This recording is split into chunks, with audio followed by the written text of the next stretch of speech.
Welcome to Talking the Whiz Quiz, an HR guide to drug testing. This podcast is for HR professionals, business owners, managers, anyone who wants to understand workplace drug testing in a simple and down to earth way. My name is Lori Oshman, and I'm here with Gary Oshman. Together, we own AZC Drug Testing. We are a national consortium and third party administrator company. But really, our goal for our podcast is to talk drug testing and all the things that are part of that world. And we're here to help companies and individuals to better understand what those programs are and how they work. Gary, if you want to introduce yourself a little bit and give a little bit of your history, because you've been in this industry for a long time. I'm relatively new, but learning every day. And again, want to share what is it that the knowledge that we've learned over the years. Yes, I'm Gary Oshman. I am the president of AZC Drug Testing. I got into this industry over 30 years ago, working in trucking safety. Um, and after working for a trucking company for in their safety department for a number of years, I started my own motor carrier safety Okay. compliance company. Um, that helping companies comply with the federal rules for truck drivers, including all their driver qualification hours of service requirements, vehicle maintenance, and also drug testing. I got into the industry right when the U.S. Department of Transportation was mandating random testing for all the different transportation industries, and within a few years of that, when they start mandating mandatory alcohol testing, I was actually in the second class that the U.S. Department of Transportation ever put on certifying breath alcohol technicians for U.S. DOT alcohol testing. But I start, the drug testing and alcohol testing component of our business definitely far outgrew the rest of it, and we have focused, a lot more in the last 29 years on the drug and alcohol testing side of the business, where we now manage programs for companies in all 50 states and a couple US territories. Started off as a local company and kind of expanded out with our clients into other markets, which eventually got us into the being really a national provider. And with that, you really have expanded out beyond motor carrier to all modes of transportation and the drug free workplace programs for non mandated employees. Exactly. We started seeing with some of our clients that you know that they had a handful of CDL mandated drivers, but that they tested all of their employees, hundreds of employees. So, I realized very early on that I needed to learn all the rules for, running drug-free workplace programs.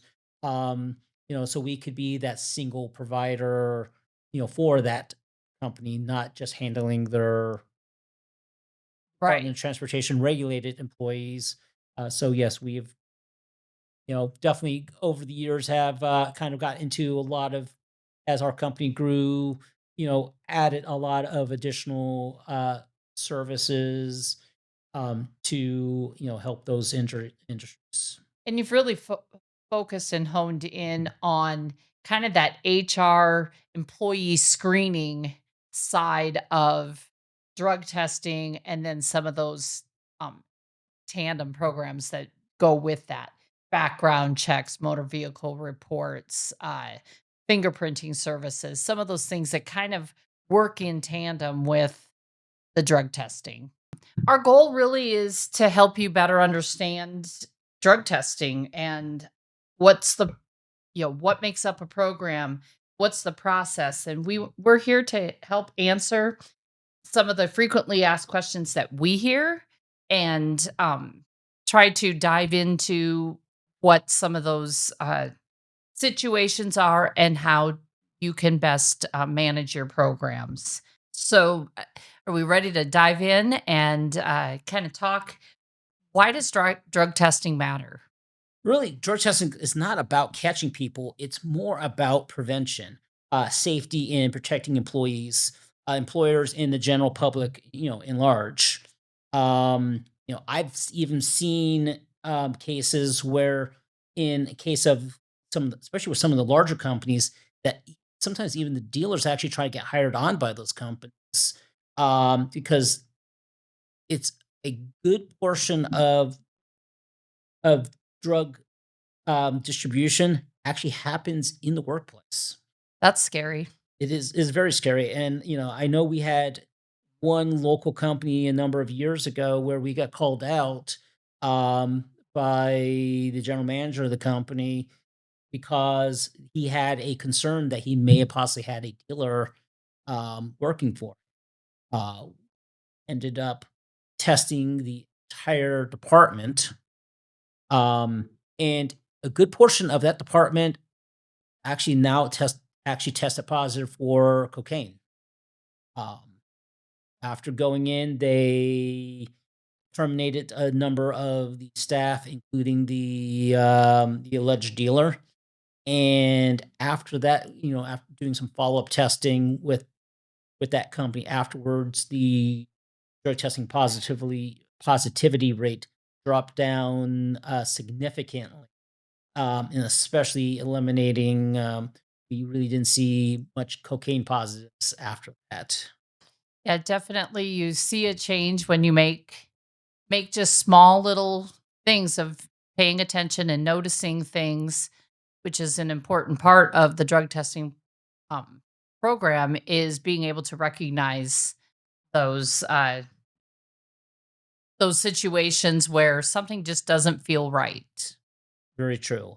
One of the things we definitely seen is companies that have a strong, consistent testing program often see, fewer accidents, much better productivity, and improved trust in the workplace. I know we had a company that we work with in the Midwest part of the United States that is a manufacturing company.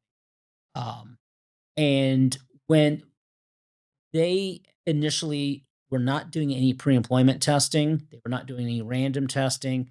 They were strictly limiting their testing to post-accident injury testing and a little bit of reasonable suspicion testing.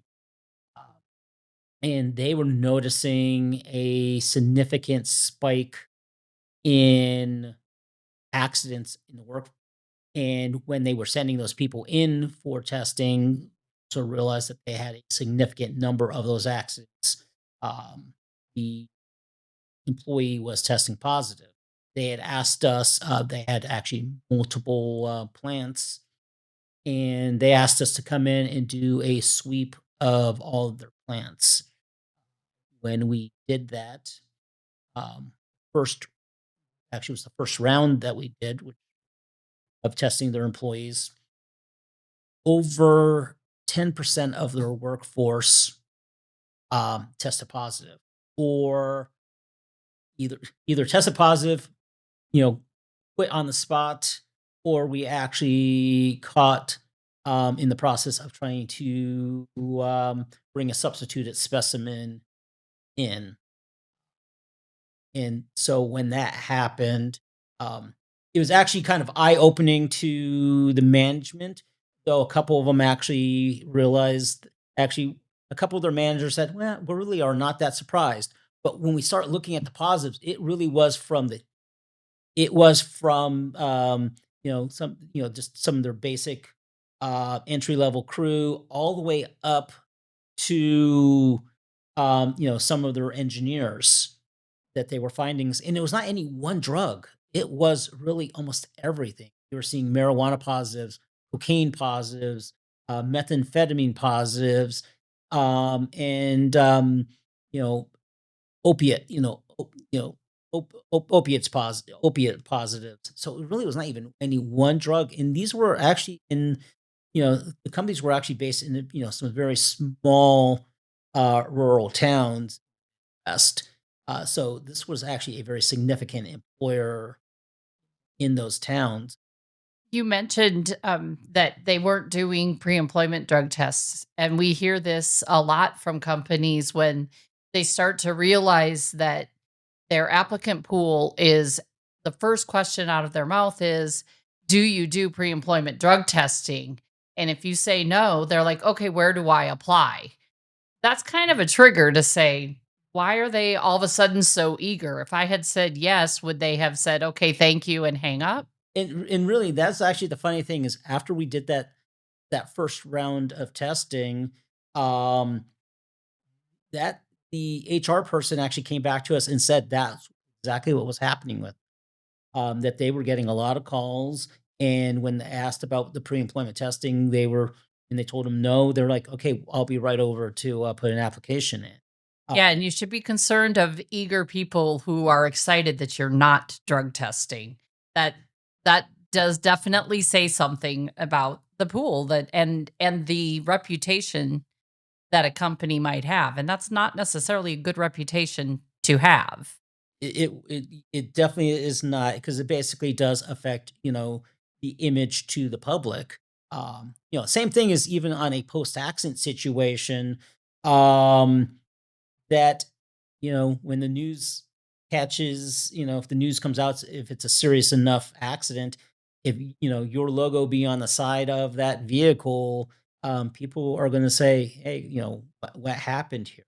Um, like you said, even going back to this Midwest company, that they actually had terminated, everybody on that first round, that they saw that problem, including some departments that they literally lost 2/3 of the department. But after that first round, they actually had told me that the very next day, they actually then caught one of their employees out in the parking lot smoking marijuana. Also, several of them who were bragging about how they They passed the cheated. how they cheated, how they passed the drug test.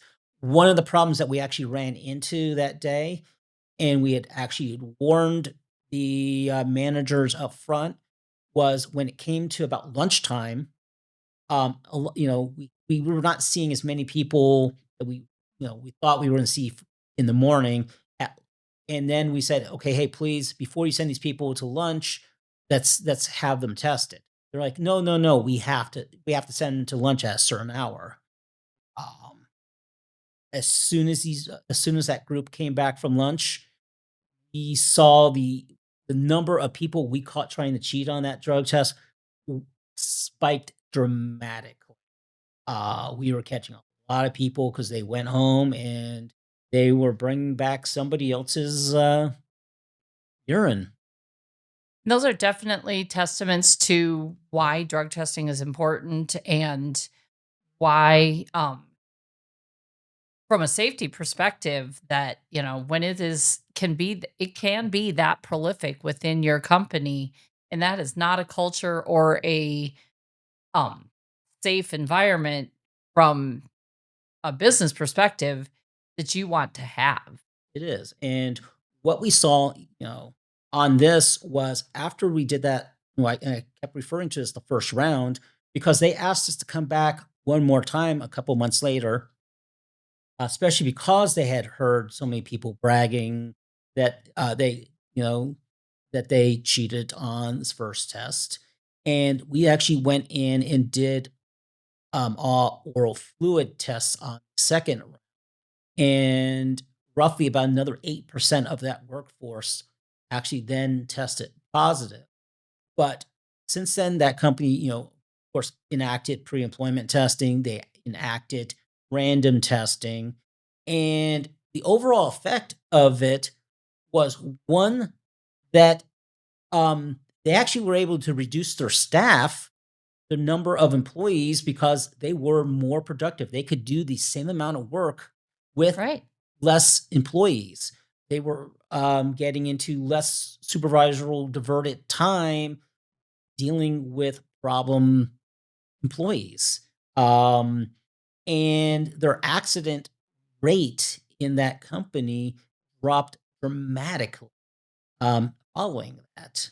I I mean, and definitely can see, yeah, better productive work, happier employees who are willing to get in there and do their job because the the people who are using aren't as productive, and that really aggravates the people who are not. yeah, there's I've heard that multiple times from other employees who are, who test negative, who do not use, in fact, thanking us because it was more stressful on them having to deal with, you know, the drug using employees Right.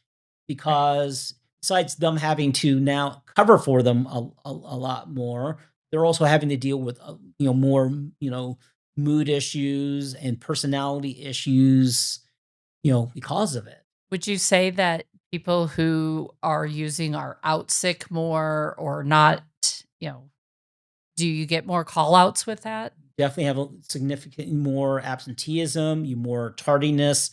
Um, you definitely, definitely see trends that, on Mondays, more people calling in because they are still recovering from the weekend.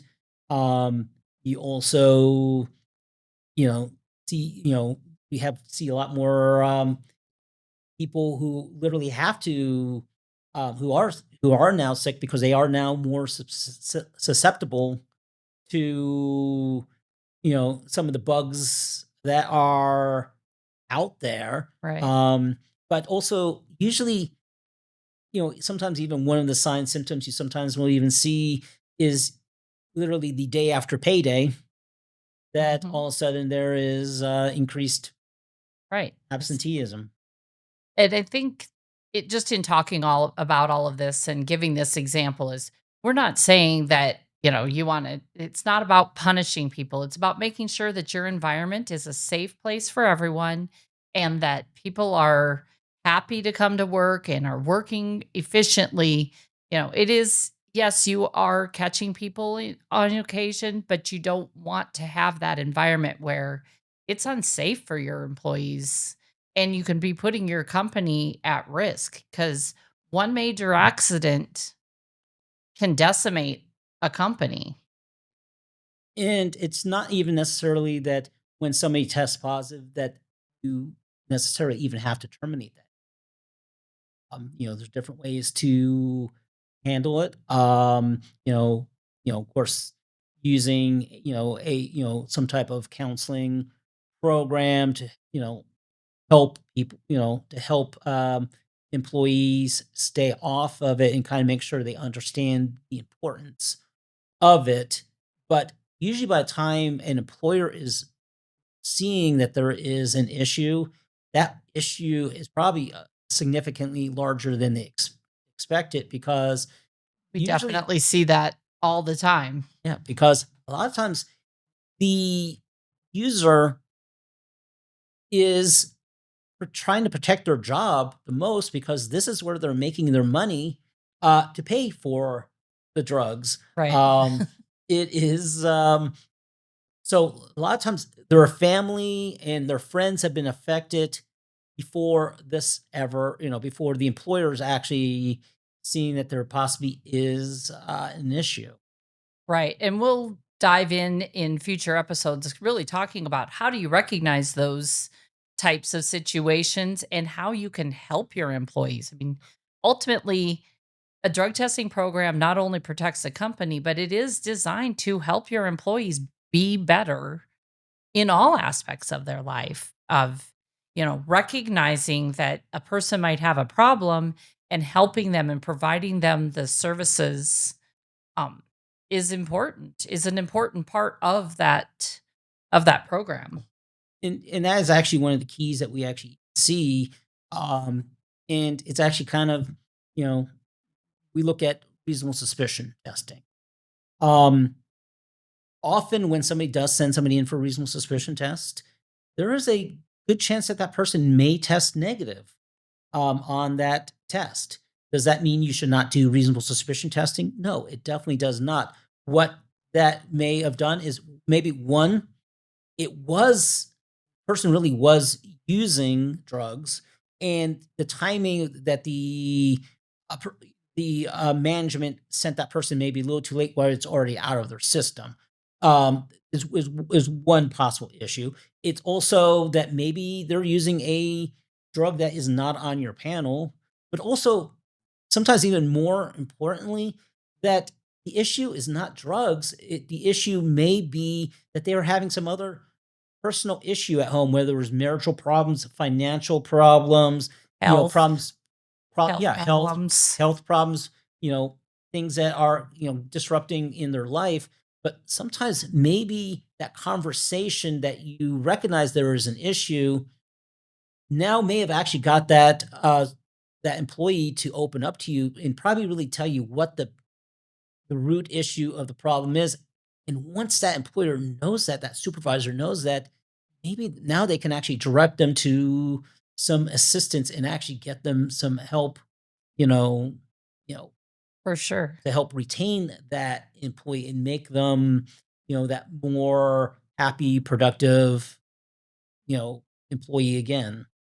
And I think as we're just talking through all of this, we want to make it clear that these issues happen in all sizes of companies. It's not just your big companies with hundreds or thousands of employees.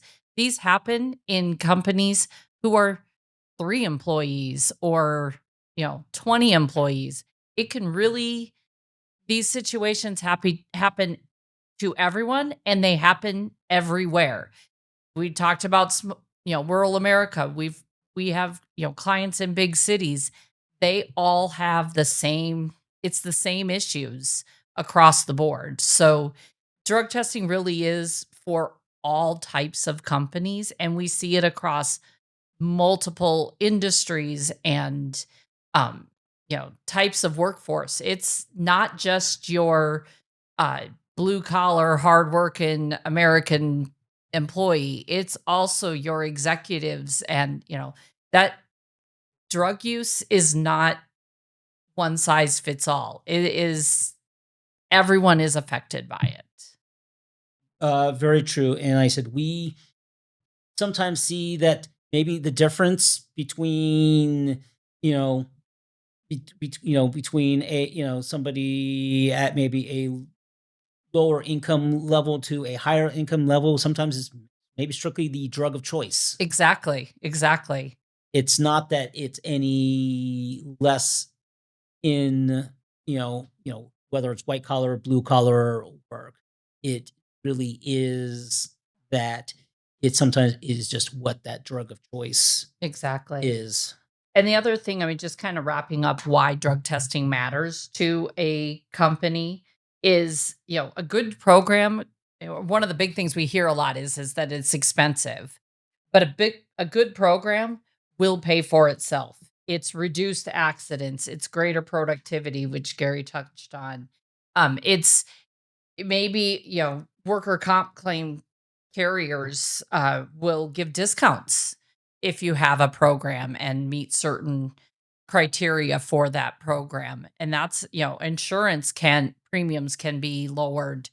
That can make a significant difference and really pay for that Entire program. entire program and beyond. It does. I mean, I've seen, in many states, the work comp carrier giving a 5% discount, and especially in certain industries, That's 5% huge. is huge. It is literally in some, many cases, tens of thousands of dollars a year.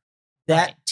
That amount of money actually paid for all the testing and then some, for the entire year, just that, you know, Right. in And addition to all the other And benefits. and in that, I mean, yes, you're doing pre-employment for testing for every new hire, but if you have a safer, more stable workforce, you're not hiring as much either. So, that turnover can decrease the, you know, And just again, that productivity and stability and safety of your employees is more than paid for with some of these discounts or just overall because you're not having as many issues. Yeah, take a look at what to a company. What is your cost to turn over one position?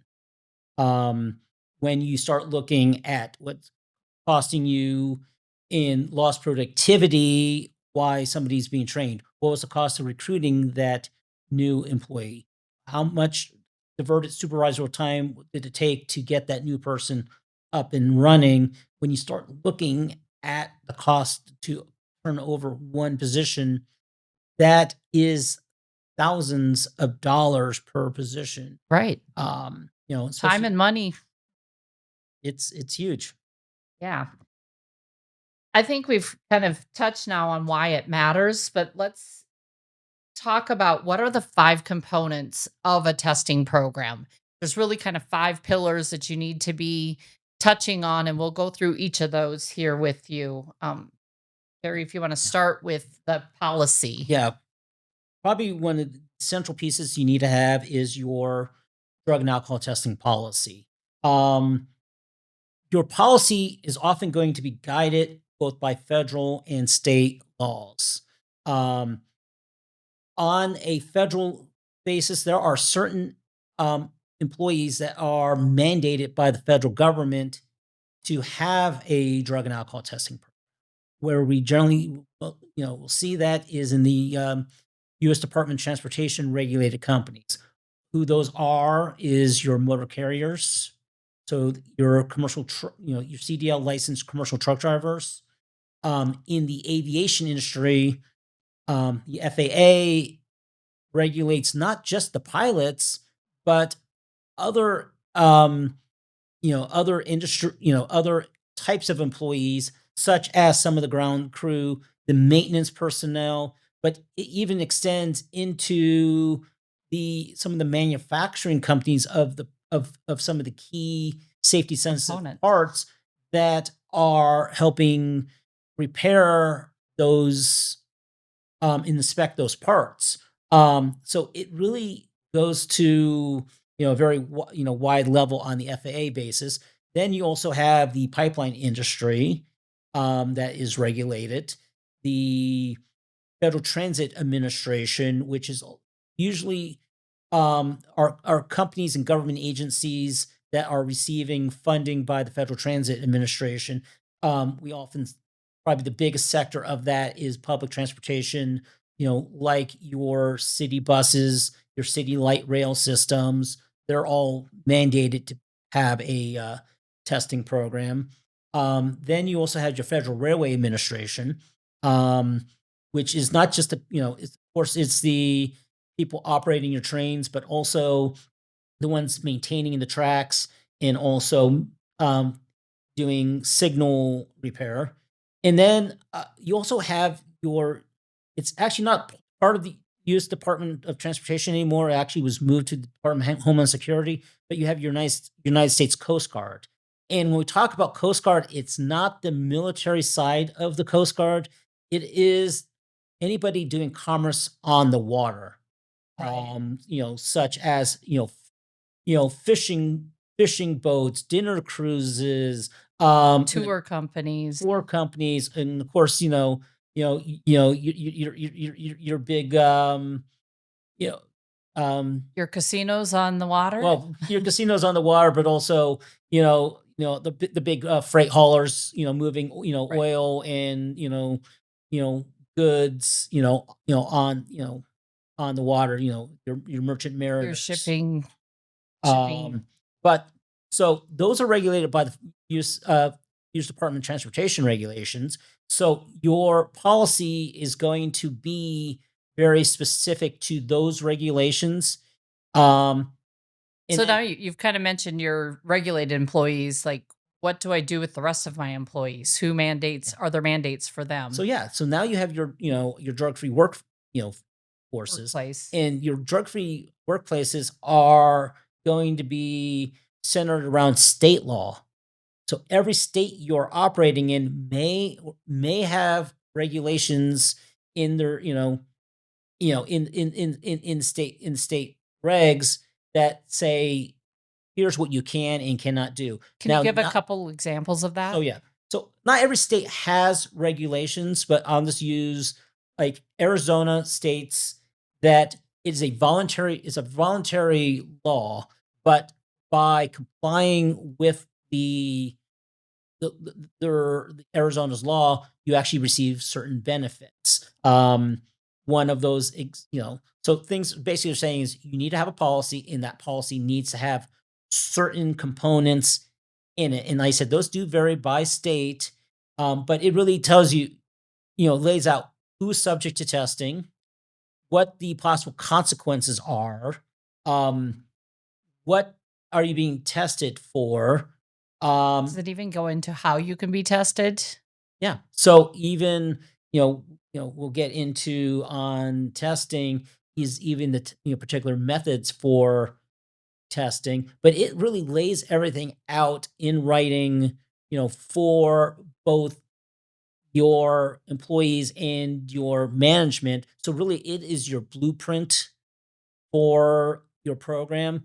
So when I say there's some benefits, whereas like, state of Arizona does allow a work comp carrier to give that 5% discount. But also if you do, in the case where like Arizona is a right to work state, so a company cannot deny a workers' comp claim based on a positive drug test, but they can terminate somebody and deny them unemployment benefits. Interesting. Um, but they also will give a level of protection to the company against being sued by the employee. Okay. So there's definitely protections in that. So really need to, so every program need to have that policy because you really need, because basically if you're ever challenged, you know, you go to an administrative judge, what are they going to say? Is where is it in writing? Well, your policy is that. And of course, you need to make sure that your employee has reviewed it and that you have a signature stating that they have that policy so that they are aware of that policy. And I think that goes into one of our next components is employee training and knowledge is you are required, you have your written policy now for your company, but you are required to make sure that your employees are aware of it. You can't just have it and kind of under the table. Like they need to know when or why they are going to be tested so that they are aware. And as you said, you need to have a written signed statement that they have received the policy and are aware of the policy and understand the policy. Yes. And then also, we often will tell companies that a best practice too is to, in safety and employee meetings, at least once a year, that should be a topic. Right. It may not take up the entire meeting, but it is to remind your employees that yes, we do have a policy. Here is the basic components of that policy. Because we talked about earlier, this is about prevention. Um, Exactly. and sometimes that is just a reminder to employees that when they're out and somebody offers them something, and just having it in the back of their heads, knowing, hey, wait, there's a possibility I may get I might have a tested test on Monday. on Monday, and that may just be the reason for them to use that as an excuse to say no. Exactly. And it's just overall making sure your employees understand the risks of use. I mean, they need to know that if they are using, they have that potential of losing their job or, being restricted in what that they can do on the job. And that is part of that education piece of making sure they understand what the consequences are, what the tolerance is, and that they could all of a sudden show up to work on Monday and find out that they are being sent in for a random test. And one of the things that we definitely advise, our clients, and when I'm writing policies for companies, I don't like to write a policy that is just purely punitive. I like to make sure they are educational and gives those clients, those employees resources for help, knowing that, hey, if I think I do have a problem or I know somebody has a problem, here's what I can do. Here's resources I can send them to. Here are possible counseling companies that we can go to. One of the things we'll talk about in a minute is the employee assistance program, um, but which is a resource for the employees to go to if they think they do have it. So you know, so you really need to have your policy. Um, and like I said, that kind of circling back on the policy is that one policy company may have more than one policy because both a regulated and a non-regulated your drug-free workplace, they are different regulations, and you may have to a policy for your regulated employees and then Right. have a separate policy for your drug-free workplace, all your non-regulated employees. And then in many cases too, your regulated employee also needs to be subject to your drug-free workplace policy because there may be some differences between that because there's certain reasons under the federal rules you're testing that you may be testing additionally under your drug-free workplace.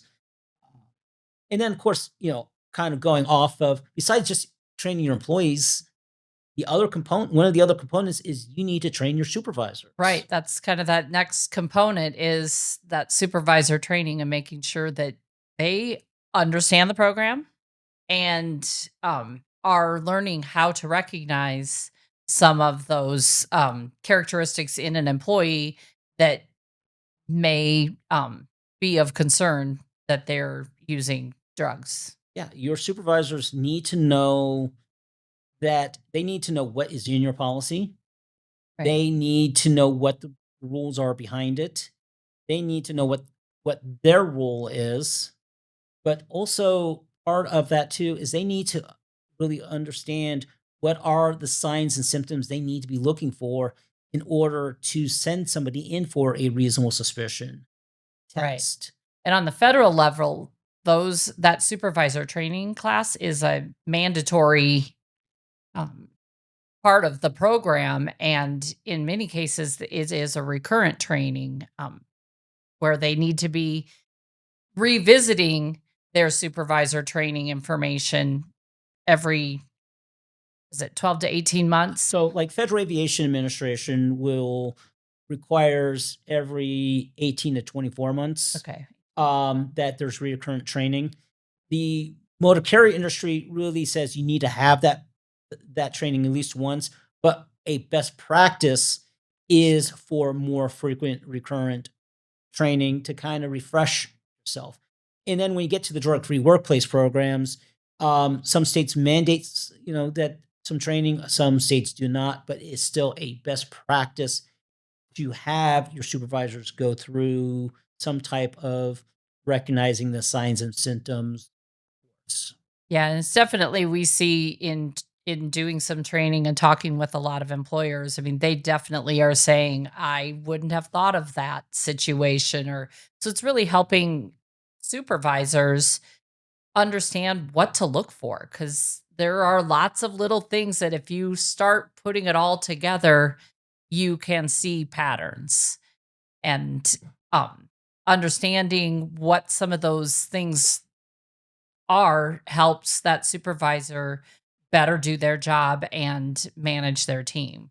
And, on a future episode, we would definitely will be taking a deeper dive into that reasonable suspicion um, training and those supervisor roles. Right. You mentioned when we were talking about employee uh, education that the employee assistance program is another big component of your um, of a drug testing program. What is that, and how does that? Em- fall into this? Employee assistance programs can vary a little bit to, from the very basic to something that's a little bit more in depth, especially with the larger companies. But the employee assistance program, in short, is what resources do you have to get that employee help if there is an issue? And it's not just for drugs. It is For a good EAP program. One sometimes is actually covered under your company health insurance benefits. Right. I know a lot of insurance companies will offer free hotlines or you know, services where employees can reach out and try to get that guidance of where to go or how to um, deal with whatever their situation. And in larger companies that probably have a little bit more of a budget, they will have, in addition to just what is given under their company health program, they will actually have a separate contracted employee assistance program, which kind of in short, if you ever hear the term EAP. Um, but I started to say that it's not just drugs. It could be, financial issue.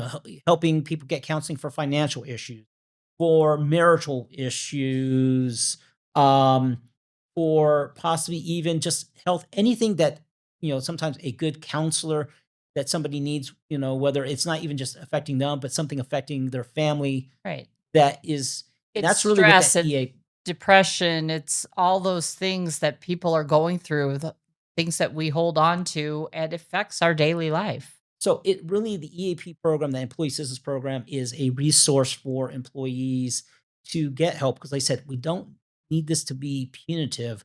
It's how do we get um, a happier, more productive employee who your company showing that yes, we care about you beyond just why you are at work. Right. And then that kind of leads us into the last major component of a drug testing program is the drug testing itself.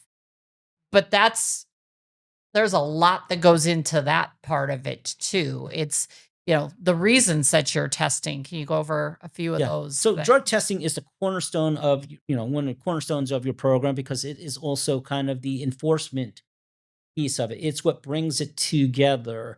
And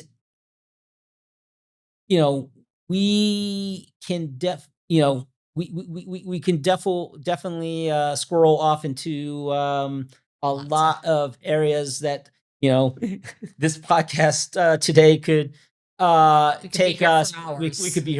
could be here all day. So we'll cover today just a few of the basic things, and some of that is kind of understanding all of our key roles. Um, Dealing with some of what's the mandated programs versus the drug-free workplace programs, the rules, the regulations, those the testing methods, and what is the reasons to test. Um, so some of those key roles that we need to kind of be looking at is is one is your designated employer representative. Your designated employer representative is the person on the employer level that is responsible for the program.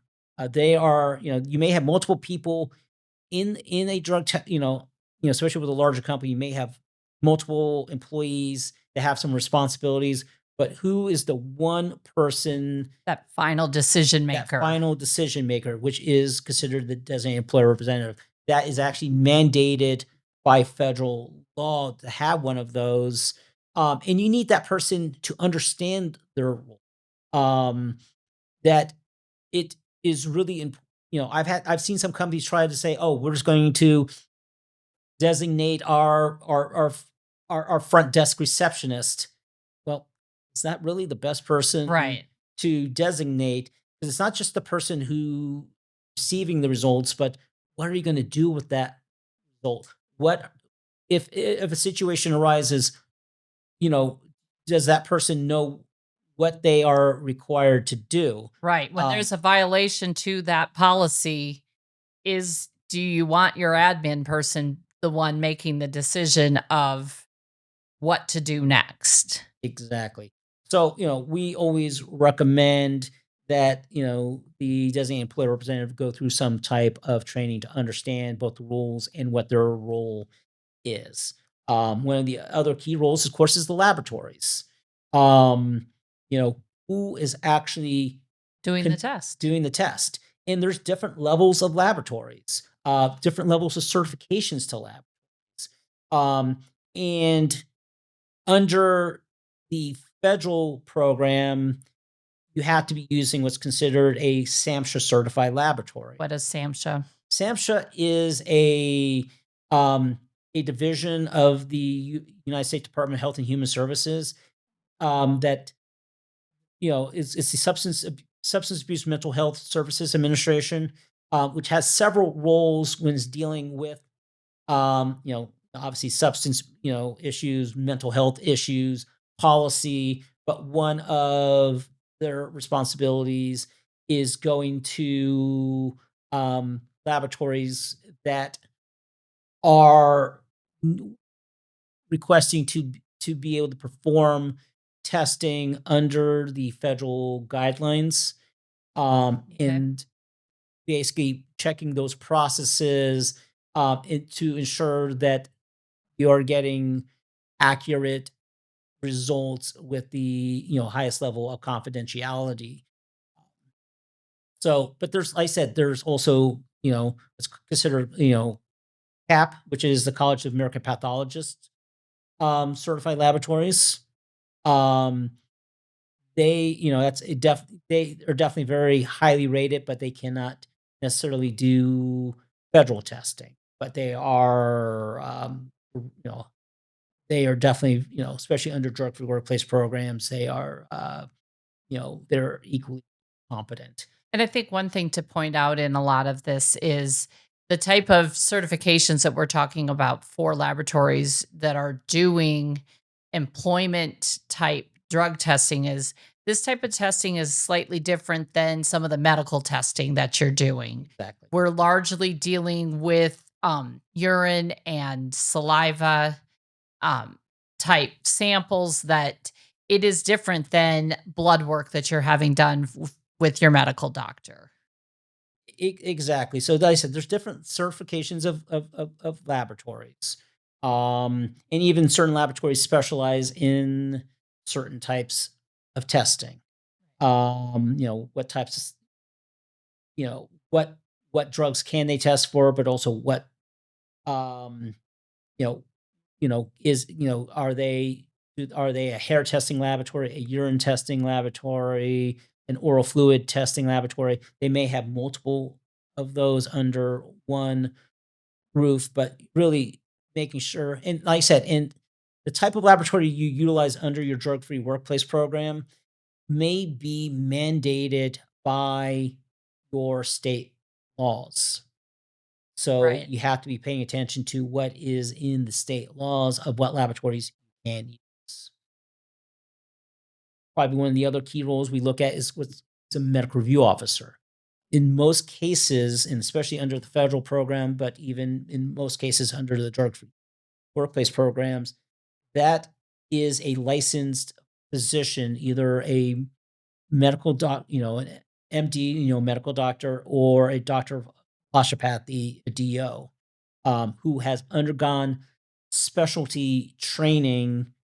But basically, the role of that medical review officer is that once the laboratory reports a result out they report it not directly to the company, they report it directly to the medical review officer. And that medical review officer is going to look at that result, especially on a non negative, Right. um, and determining, um, is there a is there a medical explanation for that substance to be illegal, a Right. legal reason for that to be in somebody's system, because some of the substances we're testing for may be legally prescribed. Right. And that's the key role of that medical review officer is to look at the result and look at any legal prescriptions or things that a donor might be using to determine if there is an issue of use or abuse. So that MRO, one of the they have the ability to take a positive drug test and actually make the determination that it is going to be reported out to the employer as a negative result because that employee had a legal prescription to be utilizing that drug. They have a legal, um, it was legal use. And when we're dealing with employee confidentiality issues, that the employer does not necessarily is allowed to know what one of their employees is specifically taking, Right. but the MRO's function too is if he has a concern, even if that person has a legal prescription, but are the way they are using it or the side effects of that drug could pose a safety risk to that employee, Right. and to that company, that the MRO could report that result as negative, but do not recommend that the employee perform safety sensitive duties. Right. Or he may also possibly recommend that what is considered a fitness for duty test, where they are sending the the test to a independent medical doctor who can review both the person's medical history Right. and what they are And taking those medications. and against what the job description um, for that That position person. is, and make a determination: is this person safe to perform their duties, or do they need to be put into a different role while they are on that Exactly. medication? So the MRO or medical review officer is definitely a very key component of your program, and you need to have, you know, someone that is reviewing that because it is very complicated and medications and illegal use of drugs, all of that has an impact on a And program. also, we will also see that um, sometimes we will get a result from the laboratory that's inconclusive because somebody took some type of substance to help try to cover up um, Use. the use, and our MRO then has to make a medical determination how to handle it. Right. And And as you said, they are specifically trained by the industry for that role of being a medical review officer. It's not just that they are a doctor, but they have gone through specific training to be able to review these results and make determinations. exactly. One of our other key roles that we look at is the collection sites. Um, and I will honestly tell you, in 29 over 20, actually, because of the number of years I've been doing this before starting my company, in the over, 30 some odd years of this, collection sites are the are probably our biggest concern, because if there's going to be an error that's going to happen, it's going to be at the collection site Right. level. When you look at the collection sites are really going to vary from whether it is a company like ours that specializes in drug testing collections, um, whether it's in our office or with our mobile drug testing units, um, or if it is a medical clinic. We see, especially a lot of OCMed clinics, some hospitals,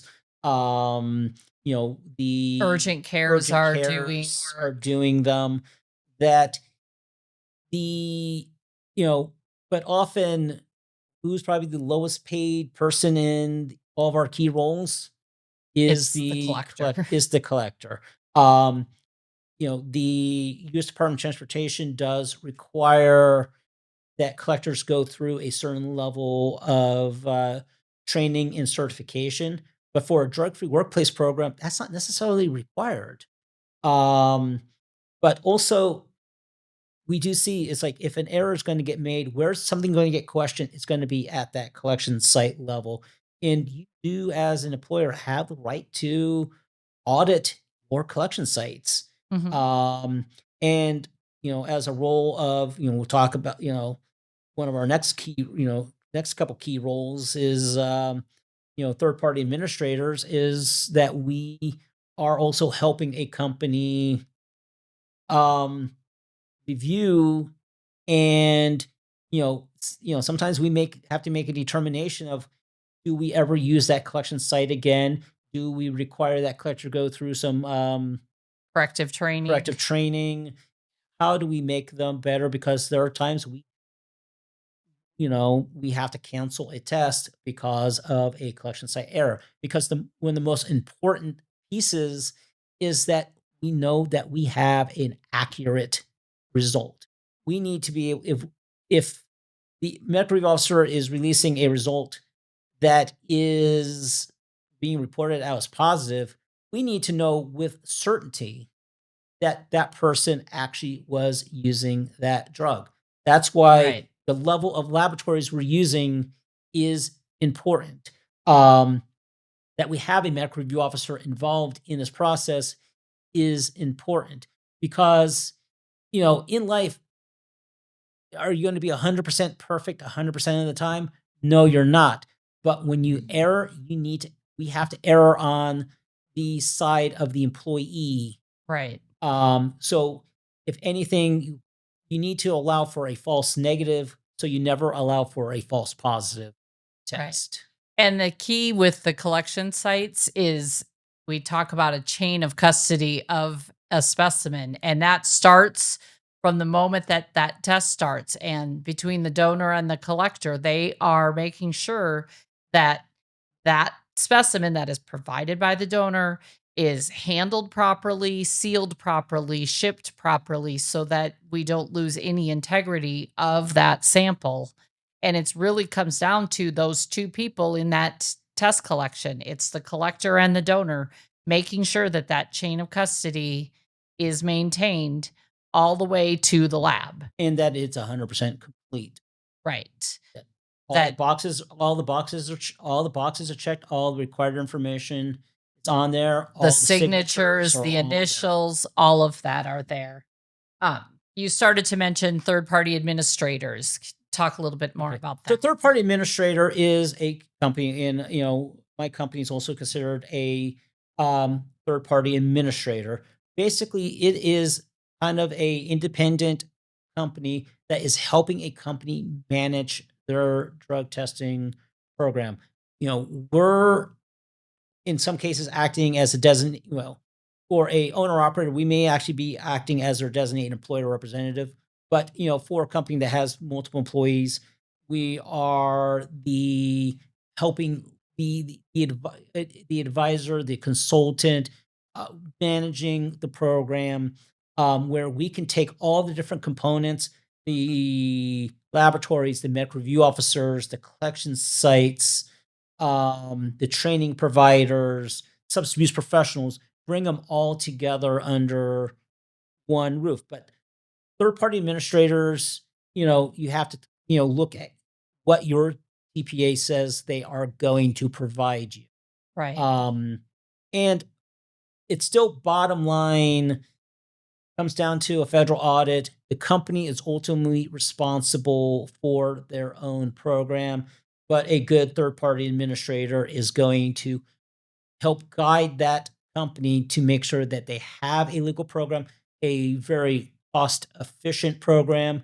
Because as a TPA, I can contract out with the laboratories, the collection sites, the medical review officers in large quantities for pricing that Right. it's often in probably 99% of the time, it's less expensive to come to me as your TPA than it is to try to piece all those components together yourself. And I think that's where we started this podcast because we know that, you know, as employers, especially in smaller and mid-sized companies, you're not professionals in that drug testing world and understanding all the ins and outs. And a good third party administrator can really help you hone in on those important aspects of your program. And when issues do arise or you have violations, we can help talk you through um, those types of situations, or if you're being audited by an agency, we can help you pull together all of that information. That's what a good TPA is going to be able to do for you. And I think as a best practice, if you are using a TPA, you want to make sure that they have that ability to do all those extras for you because you're running a business. You aren't necessarily, especially in smaller companies where we might be working with an owner or a safety um person. Their job is to run the day to day of their company, not be this HR expert. Exactly. To be that drug testing expert is how many companies can afford to have a person on staff that is dedicated strictly to running their drug and alcohol Right. testing, which is why there is a need for the third party administrators. Um, Exactly. and as I said, they're all third party administrators are not created equal. Some will do certain aspects. I do see, some ones out there that are, they may they may help manage your random drug testing program, but they are basically having the laboratory, they're not bringing the laboratory, they're not bringing in the collection site. They may not even have the They're medical review yeah, officer. they're not consolidating sometimes even everything into a single invoice. What's the cost of that? And then of course you'll see, one of the other key roles here, and sometimes, where I'll be both, but is what a consortium is.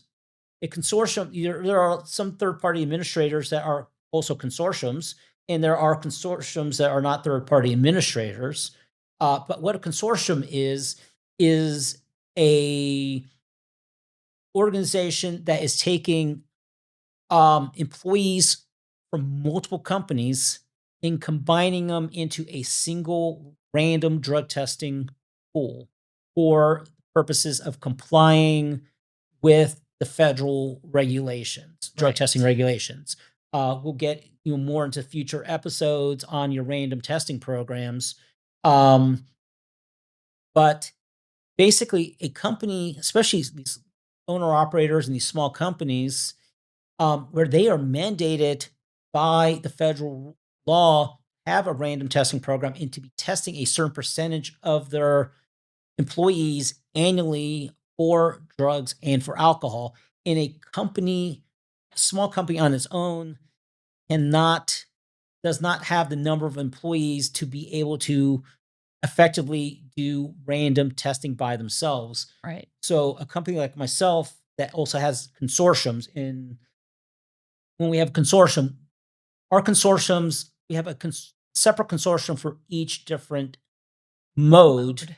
because each mode may have different random drug testing requirements under the federal regulations. Right, because some modes of transportation are only testing for drugs. Others are drugs and alcohol. Those percentages can be different. So it really is making sure you're in a consortium that meets the needs of your particular company and industry or mode. And there can be consortiums that are non-regulated as well. Again, you need to make sure that it meets the requirements that you are looking for or require or need. Exactly. And probably our next podcast that we're going to do, we are going to take a deep dive into the random drug testing rules and the rules of those Consortium. consortiums. Um, but the so yes, a company can be multiple of these roles that we're talking about. Other roles that we also dealing with is your training providers. Who is helping with your employee training? Who is helping with your supervisor training? who's helping with train your you know, designated employer representatives.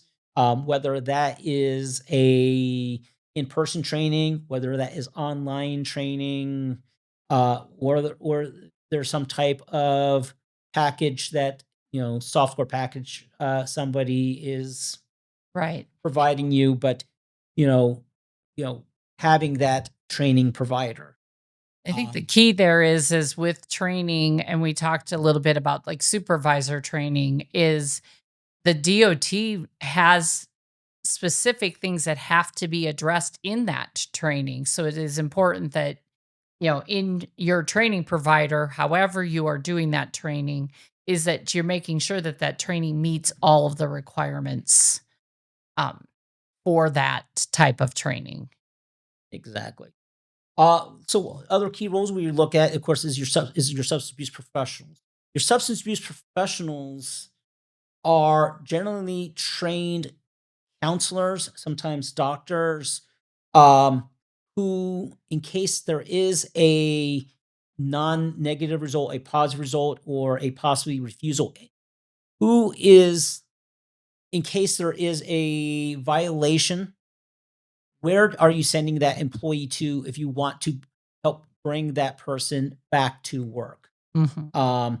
The U.S. Department of Transportation program mandates that before anybody who has a violation is allowed to return to safety sensitive duties, they have to go through a substance abuse professional, which then opens up a return to duty and then And a a follow up follow up plan. program, which is something we will take a deeper dive into at a later date. But your SAPs, your substance abuse professionals, are those trained, certified counselors under the federal rules.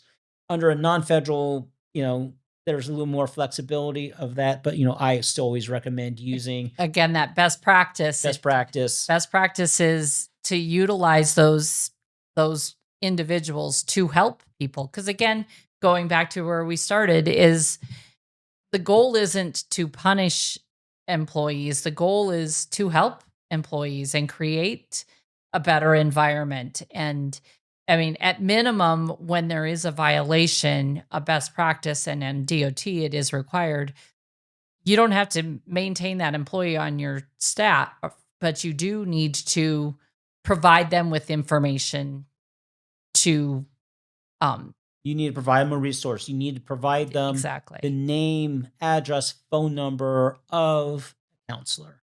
Even if Right. in one hand you're handing them Their pink the slip. information of who that SAP is, in the other hand handing them their pink slip. Right. That is a definitely requirement of the federal program. And And so, again, a like I said, good best practice. exactly. And then we talked about, the other role is your EAP providers who are, sometimes that substitute professional is an EAP provider, but sometimes, like I said, that EAP provider may be a little bit of a larger component um, on, just, than just substance abuse. It's Right. other types of counselors that they bring in. So you'll find that in the industry, there are people who wear, such as ourselves, who wear multiple hats. Um, you know, we are, my company, we are a collection site because I own 6 collection sites in Arizona. I have a fleet of mobile drug testing trucks that go out in the field. Um, is one end of our business. We are a consortium. We have consortiums for every different US DOT mode, and we also have a couple non-regulated Right. consortiums too. We are a third party administrator. I do We offer maintain. training I do offer training. programs. I do have a medical review officer on staff, Right. um, and then we do help refer out, to some of the other where I'm not a substance abuse counselor. I'm not a substance abuse professional, but we do we do have the resources to refer those out. I say with our company, I don't sell somebody a drug test. I sell the service behind the drug test. Exactly. Um, So sometimes when you look at your providers, what are they bringing you? As I said, you have your Med clinics out there, your urgent cares, who many of them, they are a collection site. They may have the laboratory under them, they may have the MRO under them, but they may not have the random testing program. They may not be able to, be that advisor, that counselor. Why there are some out there that do, there are many out there that do not. You need to kind of look at what is best for your company Exactly. in picking a provider. Exactly, because we work with all types of companies, and we talk with lots of companies that have varying levels of knowledge and ability. Some of these things, some companies are able to do internally. Other companies, they need somebody who can do it all for them. It's really, what is it that you are looking for, and making sure that the company or companies that you are working with are meeting all of those needs. Exactly. Which kind of gets us into, we kind of refer back to as both Department of Transportation regulated and drug-free workplace programs. That under the federal law, there are industries, that are regulated by the US Department of Transportation that mandates you have a testing program in order to be compliant. And in For all those your agencies. employee, but that is for your employees that work under those regulations.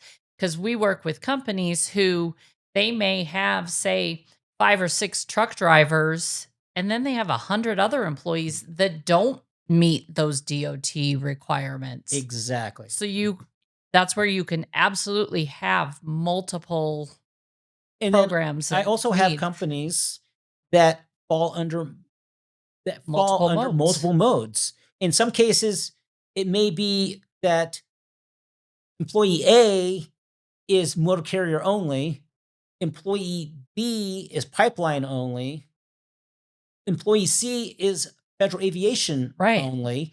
But and then some cases, employee A is regulated by both motor carrier and by pipeline. right, And you need to know how to handle that, because there are rules that do allow for combining that. And but sometimes, like I said, we'll take a deeper dive into that, on a later podcast. But there are rules, that do govern that. Um, but I said, then you have your drug-free workplace program, which then some of your regular employees may fall under because, using an example is post-accident, that a the Department of Transportation, each agency defines what is considered an accident that you are mandated drug and alcohol testing. Um, and using motor carrier, which is the largest, what is a reportable accident that requires a drug test? It is one that either involved a fatality, or that a vehicle received disabling damage that required the vehicle be towed from the scene, which in that case requires that the driver be cited for a moving violation, right, or that there was an injury that required that person to be receive medical attention away from the scene, generally meaning they were taken away by ambulance. And again, that your driver was, um, received a citation, um, right. due to that they had a fault for that. So under federal motor carrier, those are the Only acts. 3 The reasons. only reason fatality, vehicle being towed, or somebody being taken by an ambulance were all the only 3 reasons. Well, what happens, and it also has to be done on basically a public roadway.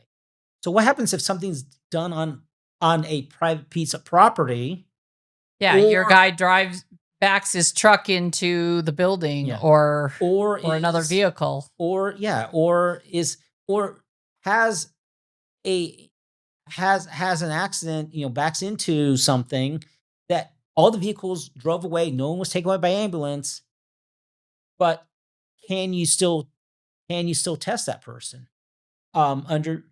And the answer is yes, you can, but not under the USDOT testing program. You have to test them under your drug-free workplace program. Right. So there is an overlap And of you run that. into a lot of times in those situations is you have your DOT requirements, and then your insurance company is also encouraging that drug-free workplace program because they want to know from a standpoint of damage and coverage, how did this accident happen? Or was there underlying circumstances that they may be concerned with? So the U.S. Department of Transportation program is very strict, but it's also the gold standard for most programs. Um, you know, basically mandating, that, the role of the medical review officer, what types of laboratories you can utilize, the roles of the collection of the collectors. Um, but it's also very dictates that at this point, U.S. Department of Transportation allows for a urine test, a in, with testing for what's considered a 5-panel test, testing for 5 major drugs: marijuana, cocaine, amphetamines, opiates, and It's like, phencyclidine. That is the only 5 drugs you can test for under the U.S. Department of Transportation testing program. There is discussions out there. There's a proposal out there right now to add fentanyl to that testing panel. That has not, that is still in the very early it's still in the stages. very early stages of approval. But they also, like I said, they also mandate strictly urine testing. Now they are going to allow in the near future for oral fluid testing, but that has been a very delayed process. And we'll probably go into that in a future episode a little bit more about where that stands. Um, but at this point, only urine testing is allowed for drugs, and then alcohol testing either has to be breath alcohol or some saliva testing. Um, but under the drug free workplace program, there is a lot more flexibility, but that's also driven by what your state laws are. Right. And if you operate in more than one state, you need to make some determinations of, are you going to take each state and treat them separately if they have conflicting rules Right. or different or variations in their rules? Or are you going to make a best practice that kind of covers the most restricted piece of every state under one policy? So your policy is going to be dictated by your state laws, but also, is it going to be dictated is, if you operate in more than one state, are you going to run one drug testing policy for the entire company, or are you going to have a separate policy by state? And that is a internal decision that a company needs to make. But under drug-free workplace programs, that will tell you what types of certifications your laboratory requires. But some states don't even have a law about it. So sometimes it is best practice. We get into medical marijuana and recreational marijuana. Under the federal Department of Transportation rules, it is still against federal law, and it is still mandatory that you test for those, and they do not care that it is Legal. legal by the recreational or medical marijuana in a state. The federal rule supersedes the state rules when it comes to Department of Transportation regulated employees. But for your drug free workplace program, you need to look at what that law is. Where some cities, some states say you cannot test for marijuana, or you can only test for marijuana for certain job functions. Right. Um, and sometimes that also, or how With you're certain testing for it, which also kind of gets us into some of the testing methods that we're going to use because we can expand out beyond just urine and oral fluid. We can use other testing methods in a drug-free workplace program Right. where And oral all these fluid, methods have different yeah, merits of why you would want to use them and how you would use them. exactly. So oral fluid testing is allowed in many states. There's definitely some benefits and drawbacks to every type of testing you do. Um, Hair testing is a great method of testing for certain reasons. Right. Um, because it definitely has it has its pros and it has its cons. There are, we see it more in the judicial marketplace, sweat patch testing. Um, so and then also under what is allowed is under the federal rules, we have to use a SAMHSA certified laboratory. All specimens have to go through testing at the laboratory. Whereas in a drug free workplace program, we may, depending on the state rules, be allowed to use a rapid testing device, considered a point of care device. And there's both point of care devices for urine, there's point of care devices for oral fluid, and we are also starting to see some point of care devices for hair testing. Right. Um, so a lot of it, and also what drugs you could test for, where the federal program mandates those 5 drugs, and that's the only thing you could test for.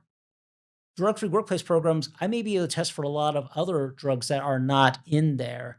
I could definitely, most states, will allow me to test for fentanyl at this time.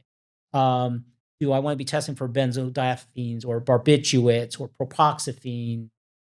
Right. Um, you know, do we do continent testing to see if somebody's a smoker? Um, so there's different ways to test, and you need to determine what is best for your company.